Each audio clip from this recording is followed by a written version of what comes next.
사도신경 신앙 고백함으로 주일 예배 드리도록 하겠습니다. 전능하사 천지를 만드신 하나님 아버지를 내가 믿사오며 그 외아들 우리 주 예수 그리스도를 믿사오니 이는 성령으로 잉태하사 동정녀 마리아에게 낳으시고 본디오 빌라도에게 고난을 받으사 십자가에 못 박혀 죽으시고 장사한 지 사흘 만에 죽은 자 가운데서 다시 살아나시며 하늘에 오르사 전능하신 하나님 우편에 앉아 계시다가 저리로서 산자와 죽은 자를 심판하러 오시리라. 성령을 믿사오며 거룩한 공예와 성도가 서로 교통하는 것과 죄를 사하여 주시는 것과 몸이 다시 사는 것과 영원히 사는 것을 믿사옵나이다. 아멘. 2020년 3월 29일 주일 예배는 오늘과 같이 동일하게 영상으로 예배를 드리게 되었습니다. 기도하겠습니다. 거룩하신 하나님 아버지, 은혜를 감사합니다. 저희들의 연약함을 주님께서 잘 보시고 깨닫게 하시고 죽을 날을 잘 준비하라는 귀한 말씀을 허락해 주시고 오늘도 동일하게 오병이어의 귀한 말씀들을 허락해 주셔서 하나님 저희들에게 연약하고 부족한 주님을 믿고 신뢰하고 따르는 온전한 신앙을 견고케 하시고 죽음 가운데서도 담대하며 온전히 준비가 된 저희들이 되게 하셔서 하나님이 기뻐하시는 믿음의 종들로 세워지도록 주님 아버지 인도해 주시옵소서. 비록 이렇게 함께 모여 예배를 드리지 못하는 상황이지만 함께 이렇게 영상으로 귀한 예배 드릴 때에 저희들의 심령이 갈급함이 있게 하시고 그 갈급함으로 하나님 아버지 앞에 엎드려 주님이 기뻐하시는 그날까지 예배함으로 나오는 그날까지 준비되는 저와 성도님들 될 수 있도록 은혜로 함께하여 주시옵소서. 시간도 주님께서 동행하셔서 필요한 말씀 꼭 저희들이 듣기 원하시는 귀한 말씀들이 선포될 수 있도록 주님 아버지께서 함께해 주시길 간절히 소망하고 거룩하시고 은혜가 풍성하신 예수 그리스도 이름 받들어 기도드리옵나이다. 아멘. 성경 말씀 보겠습니다. 성경 말씀은 마태복음 14장 13절에서 21절, 마태복음 14장 13절에서 21절까지 말씀입니다. 마태복음 14장 13절에서 21절 제가 봉독해드리고 마지막 21절만 소리내서 합독하도록 하겠습니다. 마태복음 14장 13절 찾으신 줄 알고 봉독하겠습니다. 예수께서 들으시고 배를 타고 떠나사 따로 빈들에 가시니 무리가 듣고 여러 곳로부터 걸어서 따라간지라. 예수께서 나오사 큰 무리를 보시고 불쌍히 여기사 그 중에 있는 병자를 고쳐주시니라. 저녁이 되매 제자들이 나와 이르되 이곳은 빈들이요 때도 이미 저물었으니 무리를 보내어 마을에 들어가 먹을 것을 사 먹게 하소서. 예수께서 이르시되 갈 것 없다. 너희가 먹을 것을 주라. 제자들이 이르되 여기 우리에게 있는 것은 떡 5개와 물고기 2마리 뿐이니이다. 이르시되 그것을 내게 가져오라 하시고 무리를 명하여 잔디 위에 앉히시고 떡 5개와 물고기 2마리를 가지사 하늘을 우러러 축사하시고 떡을 떼어 제자들에게 주시매 제자들이 무리에게 주니 다 배불리 먹고 남은 조각을 12바구니에 차게 거두었으며 21절 같이 보겠습니다. 먹은 사람은 여자와 어린이 외에 5,000명이나 되었더라. 아멘. 오늘 마태복음 14장 13절부터 21절까지는 이 오병이어 기적에 대해서 담고 있고요. 특별히 이 오병이어 사건을 통해서 예수님이 말씀하신 16절에 말씀하신 갈 것 없다 너희가 먹을 것을 주어라 하는 말씀을 통해 너희가 먹을 것을 주어라 하는 내용으로 오늘 본문을 살펴보고자 합니다. 이 본문은 저희가 잘 알고 있는 오병이어이죠. 그리고 그것을 기록하고 있는 본문입니다. 근데 본문에서처럼 사람들은 주님을 따르지만 정작 먹을 것을 사 먹게 할 문제에 직면하게 된다는 것이죠. 오늘날 저희들도 신앙생활 하면서 이렇게 직면하게 될 일들이 많이 있습니다. 근데 그런 가운데서 믿는 저희에게 하시는 말씀이 16절의 말씀이 제목인 너희가 먹을 것을 주어라 하시는 말씀이에요. 즉 문제에 직면한 사람들에게 너희가 해결하는 사람이 되라는 겁니다. 다른 사람이 아니라 제자들이고요. 오늘날 우리 성도에게 너희가 먹을 것을 주어라 하시는 해결자가 되기를 원하시는 귀한 말씀이라는 것입니다. 그러면 우리가 그 문제를 해결하려면 어떻게 해야 될까? 특별한 문제들을 당면하고 그러한 문제들을 우리가 어떻게 해결해야 될까 하는 부분을 예수님이 취하신 행동과 그 안에서 전하시는 말씀들을 통해서 몇 가지로 살펴보고자 합니다. 먼저 문제를 해결하려면 첫 번째로 사람을 보는 안목이 있어야 한다 하는 겁니다. 사람을 보는 안목. 예수님 앞에서 이 모인 사람들의 수가 성인 남자만 5,000명가량 된다고 했는데 대략 한 10,000명에서 20,000명 가까이 되는 사람이 모여 있습니다. 그 사람 가운데는 믿음이 좋은 사람, 그냥 이적을 행하고 기적을 행한다 하는 예수님의 말씀을 듣고 들러본 사람, 부자도 있을 것이고 가난한 자도 있을 것이고 똑똑한 사람도 있을 것이고 많이 배우지 못한 사람도 있을 것입니다.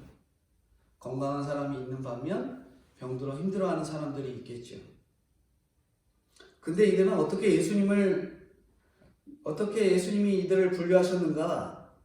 그 예수님이 분류한 방법들을 잘 생각해 봐야 됩니다. 13절에 보면요. 13절 한번 같이 읽겠습니다. 예수께서 들으시고 배를 타고 떠나사 따로 빈들로 들어가시니 무리가 듣고 여러 고을로부터 걸어서 따라간지라. 예수님이 버리고 떠나갔다 하는 중요한 내용입니다. 예수님이 보시는 이 분류한 방법은 버리고 떠나야 될 사람이 있다라는 거예요. 첫 번째 예수님의 분류법은. 헤롯이 지난 시간 요한을 죽였잖아요. 예수님께서는 그 헤롯이 죽인 그 사건을 들으시고 떠났다 말씀하십니다. 떠나가셨다. 이렇게 버리고 떠나야 할 사람이 있다는 거예요. 헤롯이 있다는 거죠. 누가복음 13장 32절부터 33절에는 예수님이 헤롯을 여우라고 말씀하세요. 여우. 유일하게 쓰인 이 여우라는 표현은 구제할 길이 없는 사람, 그런 사람을 표현한 게 바로 여우라는 표현이거든요. 그러나 예수님은 헤롯이 두려워서 떠나신 것이 아니에요. 저희가 잘 아는 대로 예수님이 누가 두려워서 떠났겠어요? 그게 아닙니다. 예수님이 사명이 끝날 때까지는 헤롯이 예수님을 죽일 수 없다는 것을 전하고 떠나신 거예요. 예수님은 탄생과 공생애를 지나서 바울이 로마에서 전도할 때까지, 그렇게 전도할 때까지도 헤롯 가문은 대대적으로 이 그리스도의 역할을 합니다.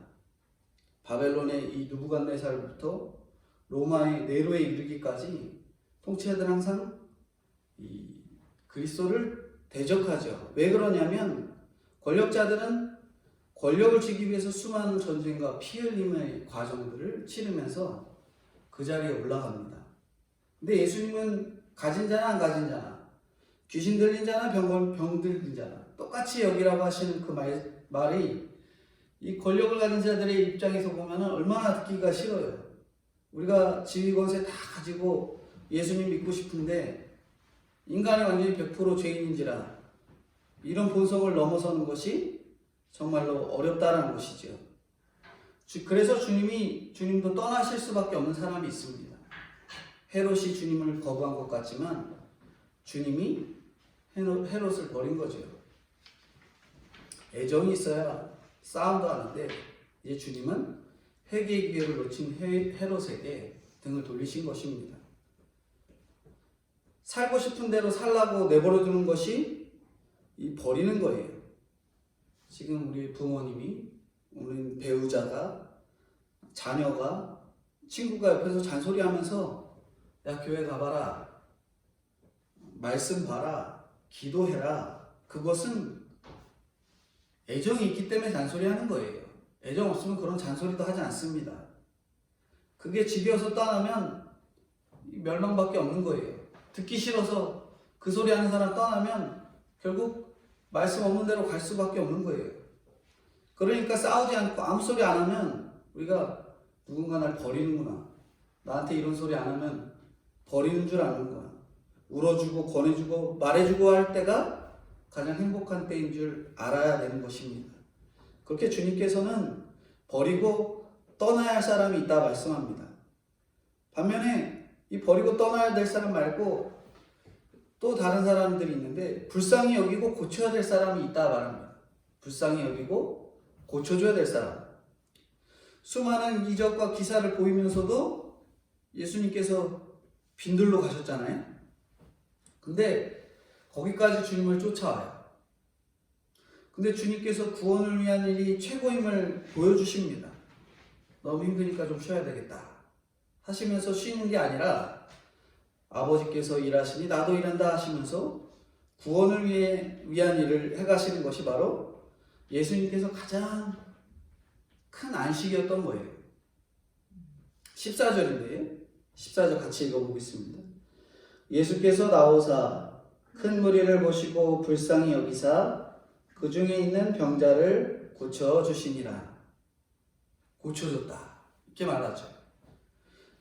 지난 시간에 인간 중에 가장 훌륭한 자로 여겼던 세례 요한, 그 세례 요한을 구하지 않고 헤롯을 떠나가신 예수님이 민중에게 곧바로 뭘 행하냐? 이적을 행합니다. 왜 세례 요한을 살려주지 않고 여기 와서 다른 사람들만 살릴까?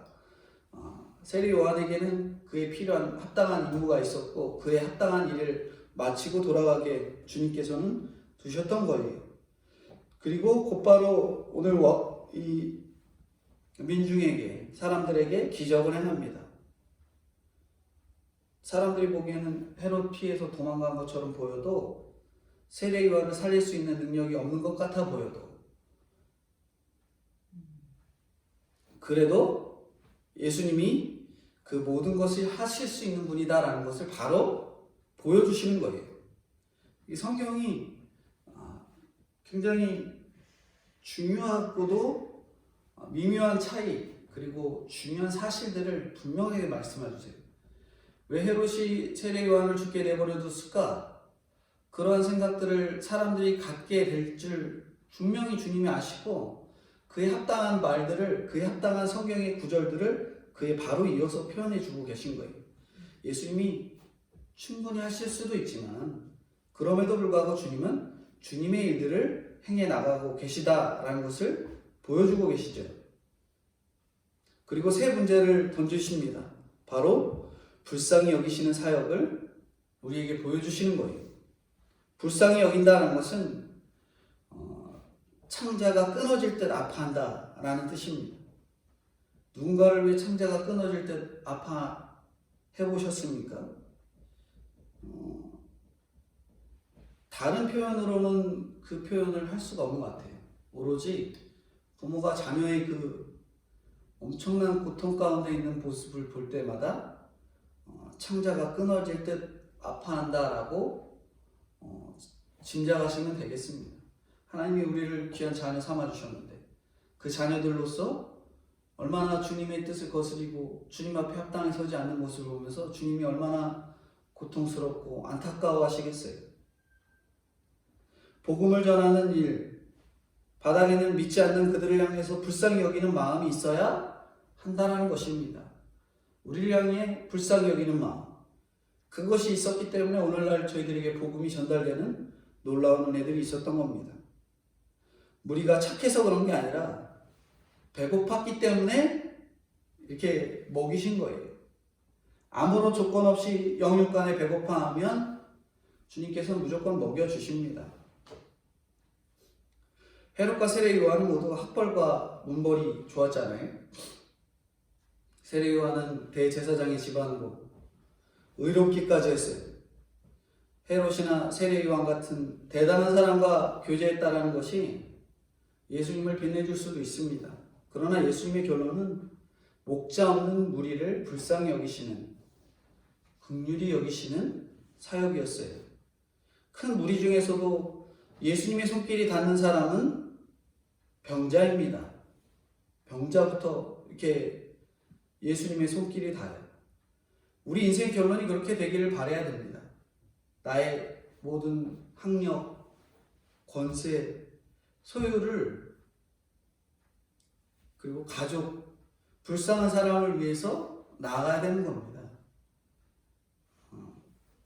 어떤 분이 신앙생활을 열심히 하시면서 기도하시고 말씀 보시고 그러다가 친구들이 동창회를 한다는 소식을 전해 들었대요. 그래서 동창회 가면은 내가 받은 그 은혜, 그것들을 다른 사람들에게 꼭 전하리라 마음 먹고 나간 거예요.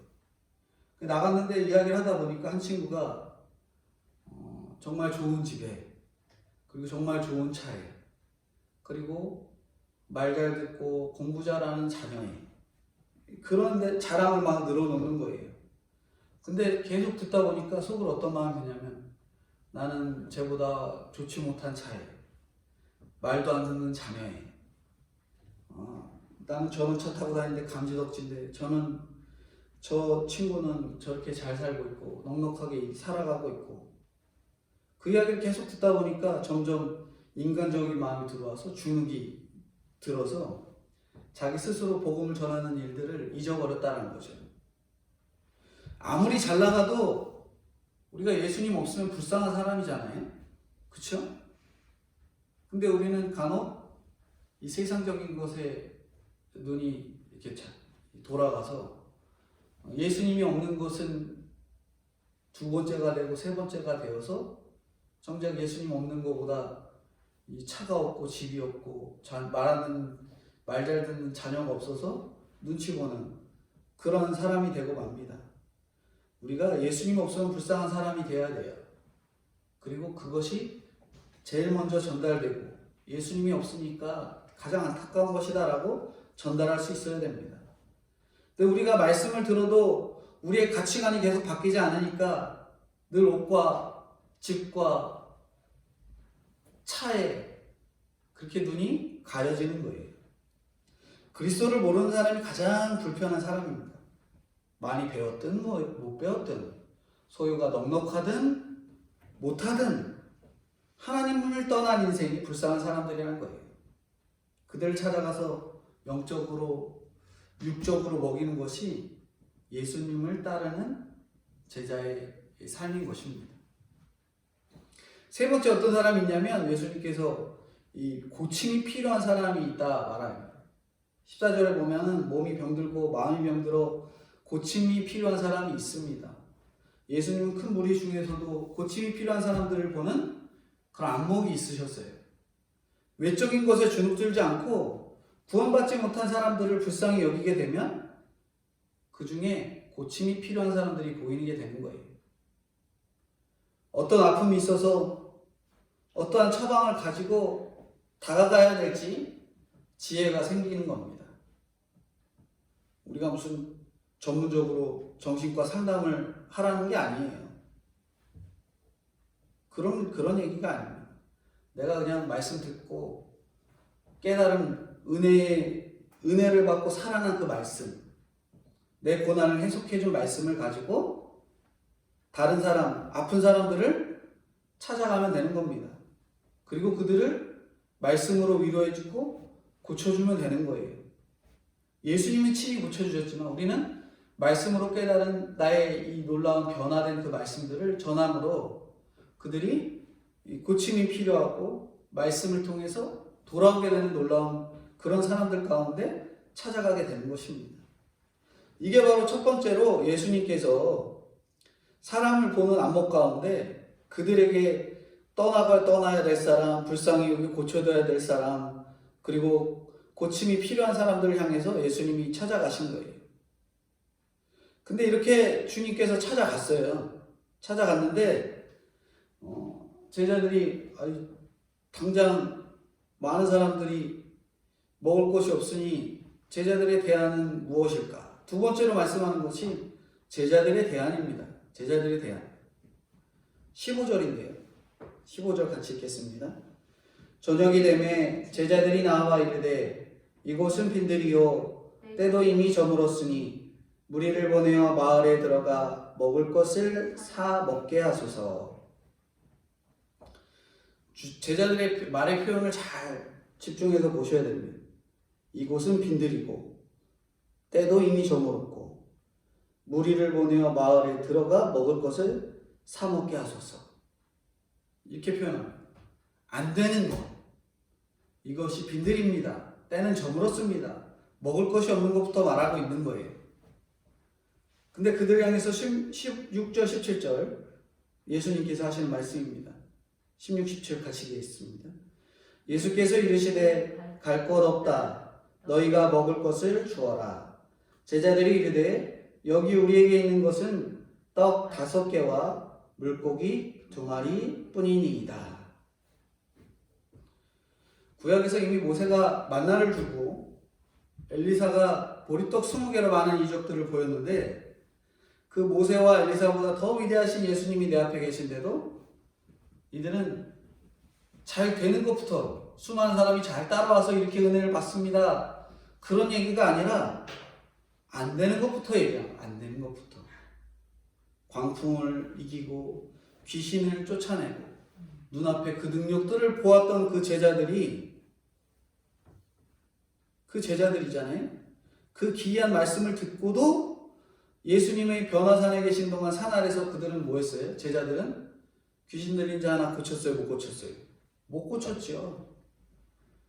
나중에 그 이유를 제자들한테 물으니까 제자들이 그 이유를 물으니까 뭐예요? 예수님이 뭐라 그래요? 그들이 뭐가 없다 그래요? 믿음이 없다 그래요. 믿음이 없다 하시면 우리가 아무리 신앙적으로 잘 세워지려 해도 믿음이 없어서 안 고쳐집니다. 믿음이 없어서 해결책이 되지 못하는 거예요.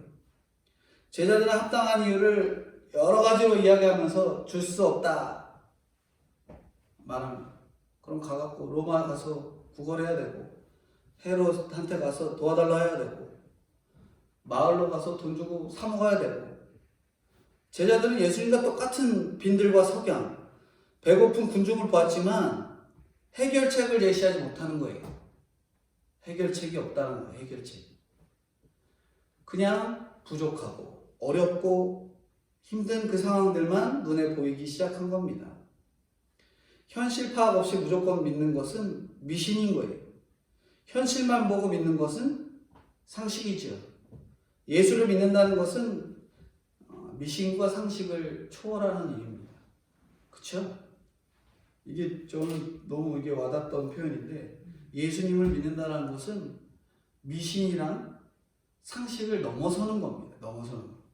그러므로 이때 우리가 무엇을 해야 되는지, 무엇을 믿는지, 누구를 믿는지가 관건인 거예요. 근데 이것을 구분하지 못해서 구원받지 못하는 거예요. 미신과 상식을 뛰어넘어 주님을 믿고 순종하는 그 과정. 우리가 아이가 아픈데 가서 주문을 외운다고 아이가 고쳐집니까? 미신으로 고쳐져요. 암이 머리로 계산만 해서 엑스레이 찍었고 뭐 MRI 찍었더니 이 정도 암의 크기가 있다. 딱 열어보면 그것만 싹 제거하면 될 것 같다. 근데 우리가 간혹 암을 제거한다고 몸을 딱 열었더니 암이 생각지도 않게 전이가 되고 너무나 크고 다시 닿는 경우도 있어요. 수술한다고 다 고쳐지지 않습니다. 오직 우리를 진짜 구원하는 것은 복음뿐이에요. 복음이 우리를 구원하죠. 하나님과 멀기에 우리 문제가 해결되지 않는 것입니다. 돈이 안 벌린다고 고난이 무조건 축복이라고 합리하면 안 됩니다. 돈이 안 벌릴 때 내가 정말 하나님과 친한가? 내 형편이 어렵고 고통스러울 때 내가 하나님과 얼마나 가까운가? 그걸 생각해 봐야지. 하나님과 가까운 사람은 열등감이 없고 열등감 없는 사람은 돈이 따라오게 되는 거예요. 하나님을 사랑하는 사람은 절대 굶지 않고 하나님이 친히 책임져 주신다는 것을 이 오병이어를 통해서 보여주시는 거예요. 근데 제자들은 예수님과 같이 있으면서도 끝까지 불평과 불만과 안 될 이유들만 내세우는 겁니다. 저도 불평과 불만, 안 될 이유들만 내세우는 그런 사람 가운데 하나였던 것 같습니다. 하나였죠. 지금도 완전히 변한 건 아닙니다. 물론 하나님을 절적으로 신뢰하는 일이 쉽지 않은 일임에도 불구하고 하나님을 믿고 구원의 자녀 삼아주신 것에 감사할 뿐이지요. 어떤 일 하면은 먼저 안 될 것을 생각해서 늘 할지 말지 고민하는 그런 사람이 바로 저였습니다. 그래서 속으로는 항상 부정적인 측면들을 생각했던 것 같아요. 오늘 아침에도 저희 조카가 저희 집에 와서 자는 걸 좋아하는데 일어나자마자 하는 말이 저 집에 언제 가요? 오늘 또 언제 가요? 이런 말 하는데 제가 이 본문을 준비하면서 떠올랐던 말이 생각나요. 놀 시간이 참 많다. 이런 표현보다는 언제 갈까 하는 고민하는 우리의 생각들이 항상 있잖아요. 언제, 뭐 할까? 그만하면 안 될까? 이거 하면 위험하지 않을까? 뭐만 하면 안 될까? 부정적인 측면들을 많이 생각합니다. 지금 시대가 지금 상황이 엄청 어려운 상황이잖아요. 코로나 때문에 예배를 드리지 못하고 있고 함께 모여서 함께 예배 드리지 못하고 있고 영상으로 예배 드리고 있지만 예배를 드리면 무슨 일이 교회에서 예배를 드려야겠다 하면서 예배를 드리면 교회에서 어떤 일이 생기면 어떡하지? 그런 마음. 우리 교회가 만약에 모여서 예배 드렸더니 우리 교회가 또 뉴스에 나오는 거 아니야? 하는 생각들이 머리를 스쳐 지나가죠. 하지만 다른 게 있습니다. 결론이에요. 결론적인 거예요. 하나님이 하실 일을 절대 신뢰하지 못하는 부분들이 우리 안에 계속 있기 때문에 그러한 생각들이 자꾸 저희를 뒤엎고 감싸고 나오는 거예요. 제자들과 같은 사람은 끝까지 고민만 하다 주님이 원하는 답을 찾지 못하고 흐지부지하게 되고 마는 거예요. 하지만 내가 특히나 믿는 우리가 달라야 할 것은 하나님이 하신다는 절대적인 신뢰입니다. 신뢰. 그 신뢰가 필요합니다. 그렇다고 예배드리면 하나님이 해결해 주시겠지 이런 신뢰가 아닙니다. 구원을 위한 주님의 방법을 신뢰하는 거예요. 이게 중요합니다.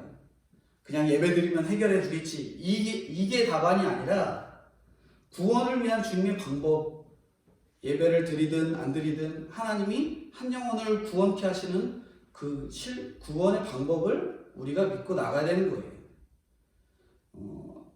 이번에 신천지 사건도 있고, 어제 같은 경우는 만민중앙교회 같은 경우는 확진자가 몇 명이 나오고 이런 사건들이 있잖아요. 물론 교회가 예배드리지 못한 어려움들이 있지만 하나님의 뜻과 원치 않는 교회들을 하나님이 캐내시는 사건 또한 하나님이 하시잖아요. 근데 우리는 이 부정적인 측면을 바라볼 때가 참 많은 것 같습니다. 부정적인 측면보다 하나님이 구원을 완성해 가시는 그 뜻들을 더 면밀히 보면 더 주님이 하시는 일에 신뢰할 수밖에 없는 거예요. 그리고 나를 구원하시기 위한 그 주님의 놀라운 사건들을 그때부터 바라보게 되고 주님을 믿게 되고 더욱더 신뢰하게 되는 것입니다. 18절 19절입니다. 18절 19절 같이 읽겠습니다. 이르시되 그것을 내게 가져오라 하시고 무리를 명하여 잔디 위에 앉히시고 떡 5개와 물고기 2마리를 가지사 하늘을 우러러 축사하시고 떡을 떼어 제자들에게 주시매 제자들이 무리에게 주니. 제자들은 속으로 지금 씻어야 되는데 먹을 것도 없이 왜 앉으라고 하시는가? 그런 의문이 들 겁니다. 이런데 뭐 둘러앉으면 떡이 나와 밥이 나와 하는 심정일 수도 있습니다.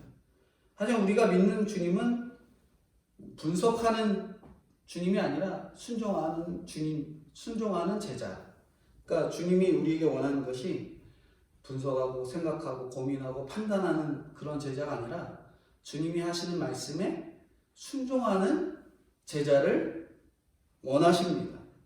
이게 중요한 말씀이에요. 우리가 믿는 주님은 분석하는 게 아니라 순종하는 거죠.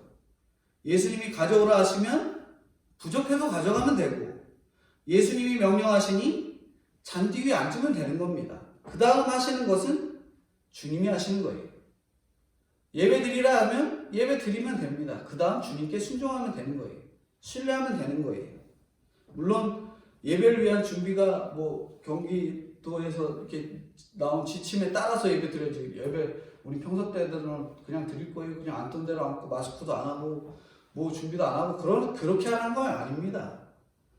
주님의 말씀, 예배라면 예배를 순종하고, 말씀을 따르라고 하면 따르는 그 순종을 하게 되는 거지, 우리가 자꾸 순종을 떠나서 머릿속으로 계산할 때가 있다는 거예요.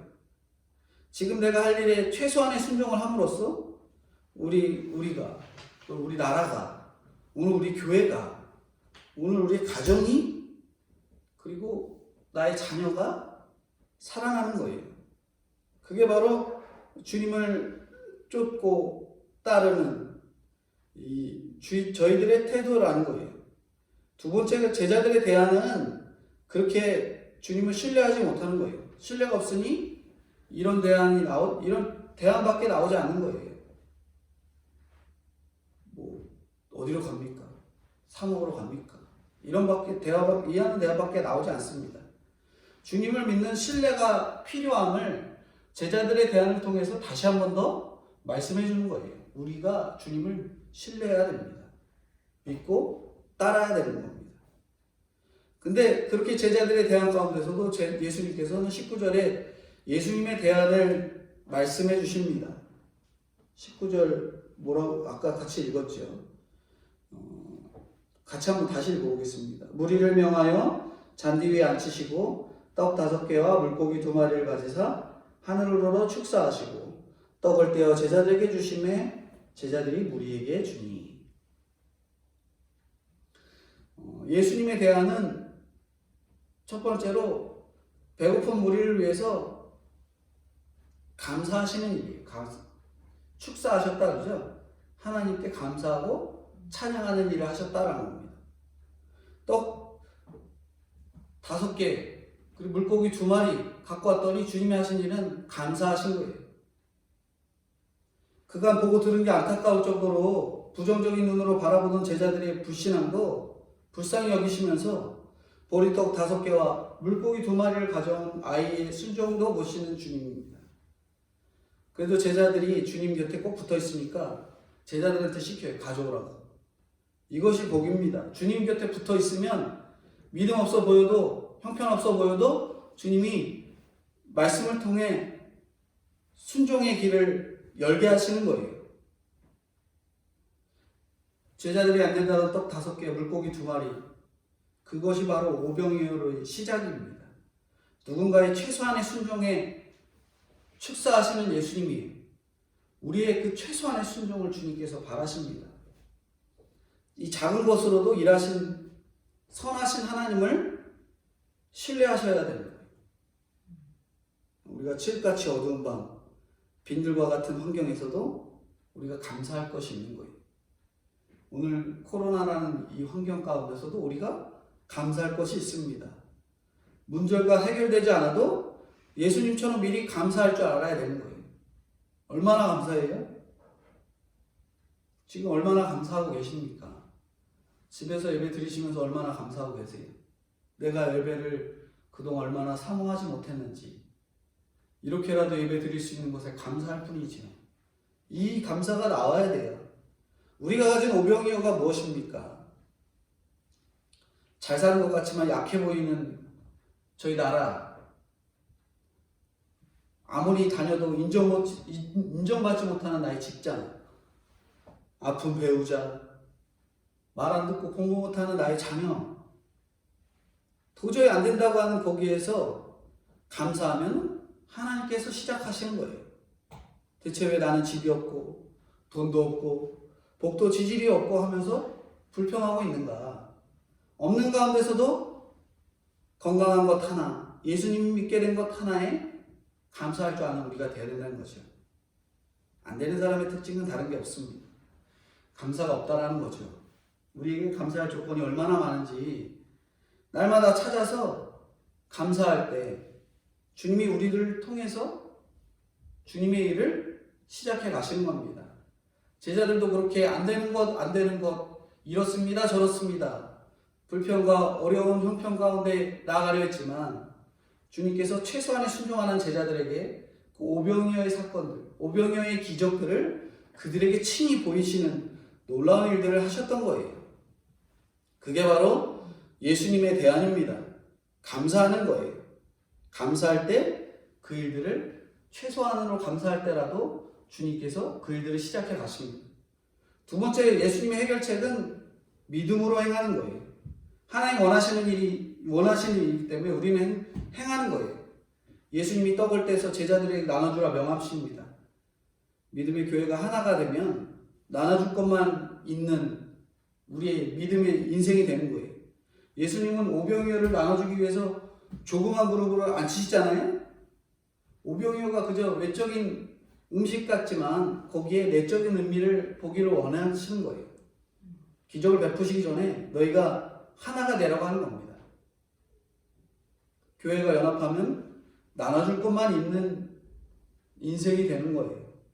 교회와 직장과 가족이 하나가 되면 표현하면 소도 잡고 말도 잡는 거죠. 실직을 해도 부도가 나도 부부가 연합하면 서로 간에 존경하고 존경을 받게 되는 겁니다. 그게 바로 연합의 중요한 이 핵심이에요. 교회가 나눠지지 않았다면 어떤 일들이 벌어졌을까요? 오늘 이 무리들로 미리 하나씩 나눠두지 않았다면 어떻게 했을까요? 2만 명이 배고프지, 어둡지, 나 못 먹을지도 몰라 그러면서 2만 명이 우르르 달려들었다 생각하면 무슨 일이 벌어졌겠어요? 2만 명 가운데 한 몇천 명은 다 압사당해서 죽었을 겁니다. 주님이 우리에게 주시고자 교회로 하나의 소그룹으로 만들어 들어가라고 거기서 각자의 그룹에 속해 가라고 하시는 것입니다. 혼자만 은혜 받겠다고 혼자만 다 먹겠다고 하면은 떡과 물고기 받으려다가 압사당해 죽는 겁니다. 예수님이 할 일을 다 하고 축사하신 것처럼 우리도 내 할 일을 다 하고 그런 하나님의 은혜를 구해야 되는 거예요. 내게 주어진 책임과 역할에 최선을 다하되 그 결과는 하나님의 은혜임을 믿고 감사하는 거죠. 오늘도 주님의 은혜임을 믿고 감사함으로 나가야 됩니다. 마지막 20절, 21절인데요. 20절, 21절 같이 보겠습니다. 다 배불리 먹고 남은 조각을 12바구니에 차게 거두었으며 먹은 사람은 여자와 어린이 외에 5,000명이나 되었더라. 예수님이 내신 대안의 결과는 결국 풍성함입니다. 풍성함. 하나님 항상 풍성한 결과를 주십니다. 때로는 떡을, 때로는 덕을, 때로는 인내를, 때로는 절제를 때마다 최선의 것으로 주시는 겁니다. 세상의 것은 자꾸 퍼주다 보면은 언젠가 없어지지만 영적인 깨달음이 있는 사람은 주고 또 주고 또 주어도 계속 나눠줄 것만 있는 사람이에요. 그렇죠? 우리가 돈이 없고 형편이 없어도 내가 받은 은혜가 많으면 줄 것밖에 없어요. 줄 것밖에 없는. 실제적이고 구체적으로 오병이어 사건의 증거를 남기신 이유는 우리에게 떡을 주시는 까닭이 잘 먹고 잘 사는 게 아니라 거두어 남주라는 거예요. 남주라. 오늘 말씀이 굉장히 중요한 핵심적인 이 포인트인데 잘 먹고 잘 사는 게 아니라 거두어서 남주는 것. 너희가 먹을 것을 주어라 하는 제목처럼 우리가 남을 주어서 그들을 말씀으로 살려내고 말씀으로 회복하게 하고 주님을 더 신뢰하게 하는 그것이죠. 주님은 낭비도 없으시고 마무리도 잘 하십니다. 예수 믿는 우리도 주님 주신 것에 대해서 꼼꼼하게 마무리해 나가야 되는 겁니다. 딱 주실 만큼 주세요. 더 이상도 그 이하도 주시지 않고 주님께서 꼭 저희들에게 믿음이 자라서 성장할 만큼 주시는 주님이십니다. 오늘 너희가 먹을 것을 주어라 하면서 오병이어 이 기적에 대해서 말씀하고 계시는데, 이 사람을 보는 안목이 있어야 한다면서 버리고 떠나야 될 사람, 불쌍히 여기고 고쳐야 될 사람, 고침이 필요한 사람이 있다라는 것. 제자들의 대안이 있는데 제자들의 대안을 통해서 신뢰가 없으니 이런 대안밖에 나오지 않기 때문에 주님을 믿는 신뢰가 필요하다는 것. 제자들의 대안의 모습을 통해서 주님을 믿는 신뢰함이 필요하다는 것. 세 번째, 예수님의 대안을 통해서 감사하라는 것. 그리고 믿음으로 행하라는 것. 그것을 저희들에게 말씀해 주고 계십니다. 하나님은 그리고 항상 우리에게 풍성한 결과를 주신다 하시는 그 말씀을 너희가 먹을 것을 주어라는 인생 가운데 우리가 해결자로서 이 인생을 살아가면서 항상 풍성한 결과를 주실 때 한 영혼을 살려내고 그리고 복음을 전달하고 그 복음의 역할에 충실히 신뢰하며 쫓아가시는 저와 성도님들이 되어야 될 것들을 너희가 먹을 것을 주어라 오병이어의 기적을 통해 저희들에게 말씀해주고 계십니다. 기도하겠습니다. 걸어가신 하나님 아버지 은혜를 감사합니다. 예수님이 빈들이 있는 무리를 보시고 너희가 먹을 것을 주라 하십니다. 영육간에 먹을 것을 주려면 사람이 안목이 필요하다고 말씀하십니다.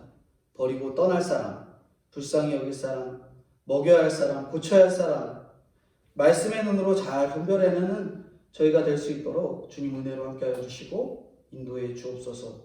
우리는 늘 합리적으로 불가능한 이야기를 꺼내지만 예수님은 늘 불가능해 보이는 이 오병이어로 무리를 배불리 먹히고 남게 하셨습니다.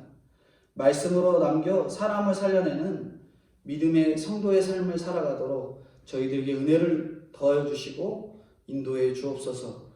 하나님, 특별히 저희 대한민국을 불쌍히 여기시고 저희들을 살려내고 말씀으로 돌아오게 하시기 위해서 크나큰 사건들을 저희들에게 허락해 주시니 감사합니다. 이 사건 속에서 저희는 더욱더 엎드려져 주님을 향하는 올바른 시선과 신뢰가 쌓이도록 주님 도와주시옵소서. 코로나로 인해 아픔받고 고통받는 연약한 자들에게 믿음을 더하여 주사 하나님께 돌아와 주님을 믿고 신뢰하는 놀라운 은혜들로 채워주시고 이 사건들이 하나님을 믿는 성도들에게는 믿음의 견고함을, 믿지 않는 자들에게는 믿음의 결과들로 일어날 수 있도록 주님 은혜로 함께하여 주시고 인도해 주시옵소서. 특별히 믿는 성도들이 기도해야 될 크나큰 기도 제목들이 있습니다.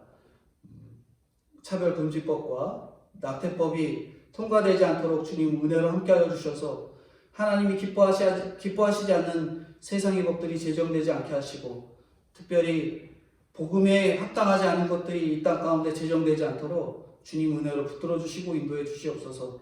특별히 기도하는 것은 저희 교회에서 후원하는 멀리 있는 선교사님들을 위해 기도합니다.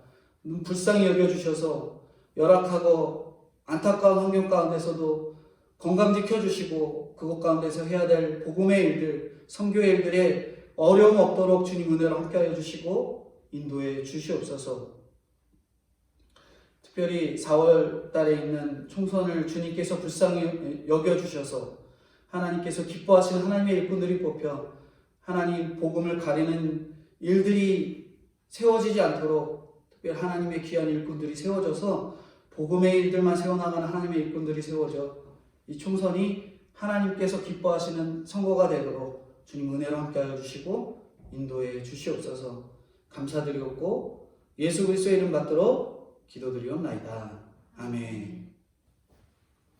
광고 말씀 드리겠습니다. 저희가 예배 회복을 위해서 기도해 주시고 코로나가 빨리 잠잠해 증으로 교회에서 함께 보며 기뻐하며 예배드릴 수 있는 그날이 오도록 기도로 힘써주시면 감사하겠습니다. 교회 나라를 위해 기도해 주시고 동성애를 옹호하는 차별금지법이라든지 낙태법이 통과되지 않도록 기도해 주시고 4월에 있을 총선에 복음에 합당한 일꾼들이 잘 뽑히게 해달라고 또한 동일하게 기도해 주셔야겠습니다. 그리고 성도님들 이름 기억하셔서 코로나로부터 보호하시고 물질적인 어려움, 영적인 어려움, 모든 어려움 가운데 처하지 않도록 서로를 위해 기도해 주시고 기도하며 나가는 믿음의 공동체, 믿음의 교회 되도록 힘써 주시는 저희 동신교회 되도록 힘써 주셔야겠습니다. 축도함으로 예배 마치겠습니다. 지금은 우리 주 예수 그리스도의 은혜와 아버지 하나님의 무한하신 사랑하심과 성령님의 교통 감화 인도하심이 날마다 주님의 인도와 주님의 뜻하신 그 길을 따라 걸어가기 부족함 없는, 그리고 세상 가운데 복음의 해결책을 제시하고 하나님 아버지 앞에 합당히 서게 인도하는 저와 동신교회 성도님들의 머리 위에 영원토록 함께 계실지어다. 아멘.